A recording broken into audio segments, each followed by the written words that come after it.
আমাদের সমাবেশ শুরু করবো। আমরা কিছু হাদি নামে স্লোগান দেব। তুমি কে আমি কে, তুমি কে আমি কে, আমরা সবাই হাদি হব, যুগে যুগে লড়ে যাব, হাদি ভাইয়ের রক্ত বিতা যেতে দেব না। 12 তারিখ সারাদিন দাঁড়িপাল্লায় ভোট দিন, সিল মারো ভাই সিল মারো, দাঁড়িপাল্লায় সিল মারো। 12 তারিখ সারাদিন হাতে সিল দিন, সিল মারো ভাই সিল মারো, হাতে সিল মারো, দাঁড়িপাল্লায় সিল মারো। এই ঢাকা 17 আসনে কোনো মার্কা আছে? নতুন রিন গভীর থেকে পরিষ্কার করে কাপড়কে রাখে নতুনের মতো উজ্জ্বল। নতুন রিন অ্যাডভান্সড পাউডার। খালেদুজ্জামান ভাইয়ের কোনো মার্কা আছে? আগামী বাংলাদেশের প্রধানমন্ত্রী ডক্টর শফিকুর রহমান কোনো মার্কা আছে? ইনসাফের কোনো মার্কা আছে? বলো তো সেই মার্কা। এক সুরে এক তালে এক সুরে 12 তারিখ জিতবে এবার ইনশাআল্লাহ, মাশাআল্লাহ।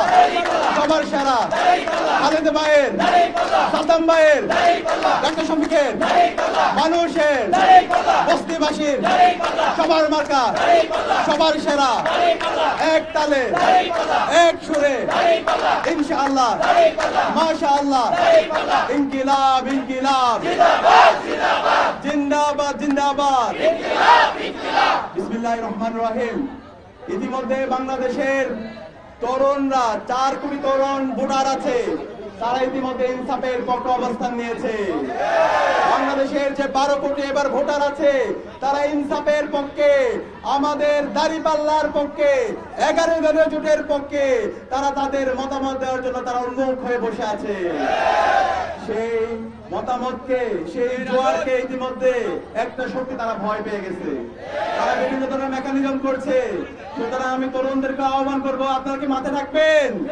আমাদেরকে মাঠে থাকতে হবে। আমাদের এই ঢাকা 17 আসনের নেতা খালেদুজ্জামান ভাই, খালেদুজ্জামান ভাইয়ের হাতে আপনাদের জীবনের নিরাপত্তা থাকবে ইনশাআল্লাহ। খালেদুজ্জামান ভাইয়ের হাতে আপনাদের সম্পত্তির নিরাপত্তা থাকবে ইনশাআল্লাহ। খালেদুজ্জামান ভাইয়ের হাতে আমার মা বোনদের ইজ্জতের নিরাপত্তা থাকবে ইনশাআল্লাহ। আপনারা এমন কাউকে নেতা বানাবেন না যে আপনাদের রেখে চলে যাবে।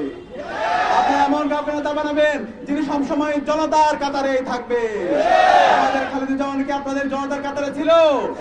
বস্তিবাসীর সাথে ছিল? আমাদের নেতা ডক্টর শফিকুর রহমান কি জনতার কাতারে ছিল? গত 16 বছর তিনি জনতার কাতারে ছিল। জুলাই বিপ্লব পরবর্তী 1.5 বছর জুড়ে দেখিয়েছে কিভাবে মানুষের জন্য কাজ করতে হয়, কিভাবে মানবতার জন্য কাজ করতে হয়, কিভাবে জুলাইয়ের আকাঙ্ক্ষাকে ধারণ করতে হয়, কিভাবে সংস্কারের পক্ষে অবস্থান নিতে হয়, কিভাবে তারুণ্যকে ধারণ করতে হয়। সুতরাং আপনারা কি আমাদের আগামীর বাংলাদেশের প্রধানমন্ত্রী ডাক্তার শফিকুর রহমানকে, এই খালেদুজ্জামান ভাইকে ব্যাপক ব্যবধানে বিজয়ী করে আসনে উপহার দিতে পারবেন ইনশাআল্লাহ? ইনশাআল্লাহ। ইতিমধ্যে ডাকসুতে যে রায় এসেছে, সর্বশেষ জনসুদে যে রায় এসেছে, আগামী 12 ফেব্রুয়ারি ব্যালট বিপ্লবের মাধ্যমে দাঁড়িপাল্লার কান্ডারি ইনসাফের প্রতিনিধি খালেদুজ্জামান ভাই ব্যাপক ব্যবধানে বিজয় হবে ইনশাআল্লাহ। ইনশাআল্লাহ। একই সাথে আমরা বলতে চাই, আজকে এই গণজাগরণ দেখে, দাঁড়িপাল্লার জোয়ার দেখে, ইনসাফের জোয়ার দেখে একটা পক্ষ বিভিন্ন ভাবে ষড়যন্ত্র করছে।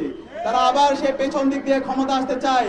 আপনারা দেখতে পেয়েছেন গতকালকে নির্বাচন কমিশনার তারা একটা প্রজ্ঞাপন দিয়েছে, 400 গজের মধ্যে কোনো মোবাইল ফোন নেওয়া যাবে না। তারা আবার সেই কারচুপি নির্বাচন করতে চায়, আবার সেই পেছন দিক দিয়ে ক্ষমতা আসতে চায়। আমরা বলতে চাই, তরুণরা বেঁচে থাকতে, জুলাইয়ের প্রজন্ম বেঁচে থাকতে আমরা তা হতে দেব না। এই অগণতান্ত্রিক এবং এই অগণতান্ত্রিক সিদ্ধান্ত দ্রুত সময়ের মধ্যে প্রত্যাহার করতে হবে। আমরা বলতে চাই নির্বাচন কমিশনকে, তোমরা যদি কোন দলকে পেছন দিক দিয়ে ক্ষমতা নিয়ে আসতে চাও, দিল্লির তাবেদারদেরকে বলতে চাই, পেছন দিক দিয়ে কাউকে যদি ক্ষমতা নিয়ে আসতে চাও, তাহলে এই স্বাধীন বাংলাদেশে তোমাদেরকে বিচার আওতায় নিয়ে আসা হবে। সকল দলের জন্য লেভেল প্লেইং ফিল্ড ইনশিওর করতে হবে, একটি অবাধ, নিরপেক্ষ, সুষ্ঠু নির্বাচন আয়োজন করতে হবে এবং এই নির্বাচনের মাধ্যমে ইনসাফের পক্ষে, দাঁড়িপাল্লার পক্ষে, 11 দলীয় জোটের পক্ষে গণজোয়ার হবে ইনশাআল্লাহ। আগামী যে বাংলাদেশ হবে, সে বাংলাদেশ হবে ইনসাফের বাংলাদেশ। সর্বশেষ আমাদের আরেকটা ভোট, গণভোট। গণভোটে হাকে বিজয় করতে হবে। আমরা কি হাকে বিজয় করতে পারবো? এ হা মানে হলো ইনসাফ, এ হা মানে হলো আজাদি, এ হা মানে হলো শহীদ উসমান হাদি হত্যার বিচার। আমাদের 12 তারিখ প্রথম যে ভোটটা পড়বে সে ভোট হচ্ছে গণভোটে হায়ের পক্ষে ভোট, দ্বিতীয় ভোট হবে ইনসাফের পক্ষে, দাঁড়িপাল্লার পক্ষে, আমাদের এই ঢাকা 17 আসনের প্রার্থী খালিদুজ্জামান ভাইয়ের পক্ষে। ইনশাআল্লাহ আমরা পারবো তো? ইনশাআল্লাহ। সবাইকে অসংখ্য ধন্যবাদ। ইনকিলাব জিন্দাবাদ।